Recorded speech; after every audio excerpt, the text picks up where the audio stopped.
Bonjour à tous, très heureux de vous retrouver pour ce nouvel épisode de Pourquoi Padré avec cette question aujourd'hui de Jean-Yves.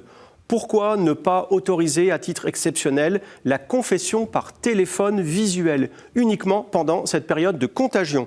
La réponse de mon curé a été négative et j'ai du mal à comprendre cette décision. Alors, c'est vraiment, Jean-Yves, une question qu'on nous pose mais énormément en ce moment, en ce temps de crise sanitaire, notamment, bien sûr, pendant le fameux confinement qu'on a connu dans beaucoup de pays d'Europe et du monde.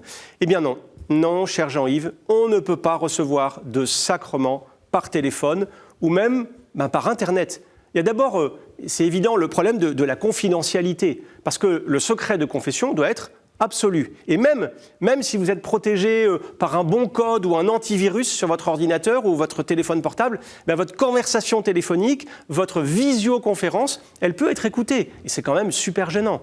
Et puis surtout, et c'est ça qui va nous intéresser, Jean-Yves, c'est que un sacrement, c'est toujours une rencontre et un événement. Un rendez-vous avec Dieu qui me touche là, ici, maintenant, qui me touche aussi de façon immédiate. C'est une parole vivante qui m'est adressée avec un signe ou un geste qui m'attend.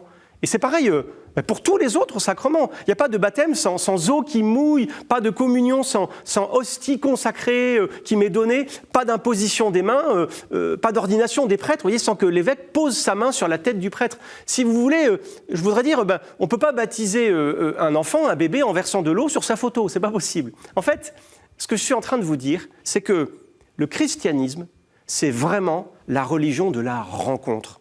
Dieu s'est fait chair, il s'est incarné, il a eu un corps, il a eu un visage. Et lorsqu'il a voulu sauver le monde, Dieu a envoyé son Fils. Il n'a pas envoyé une lettre ou un message ou un mail, non, il a envoyé son Fils dans la chair, dans le sang.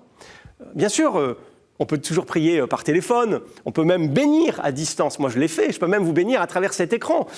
On peut aussi demander pardon à Dieu au plus profond de son cœur.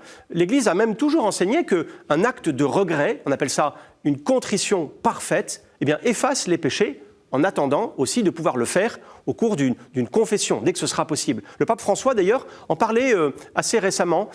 Si j'ai commis un péché, même un péché grave, je peux, sans tarder, demander pardon à Dieu dans mon cœur, exprimer ce repentir et puis prendre l'engagement de me confesser dès que je rencontrerai un prêtre. Ça s'appelle la contrition parfaite. Et si je respecte, bien sûr, mon engagement, alors ça me remet en amitié avec le Seigneur. L'idée du pape, elle est assez simple. C'est comme s'il nous disait à chacune d'entre nous, ne t'inquiète pas, si tu meurs comme ça, Dieu sait que tu avais la ferme volonté de te confesser. Et puis toi, au fond de ton cœur, tu sais aussi si tu étais vraiment prêt à le recevoir. Voilà. Vous savez, Jean-Yves, si la confession vous manque, c'est normal. Et c'est même trop beau. Parce que le Seigneur voit votre cœur, il saura tirer une fécondité de tout cela. Alors, tenez bon, Jean-Yves. Merci pour cette question. Vous pouvez en envoyer d'autres en envoyant un mail à l'adresse pourquoipadré@ktotv.com ou alors sur les réseaux sociaux. Et puis, retrouvez cette vidéo et puis plein d'autres sur le site de ktotv.com. À bientôt.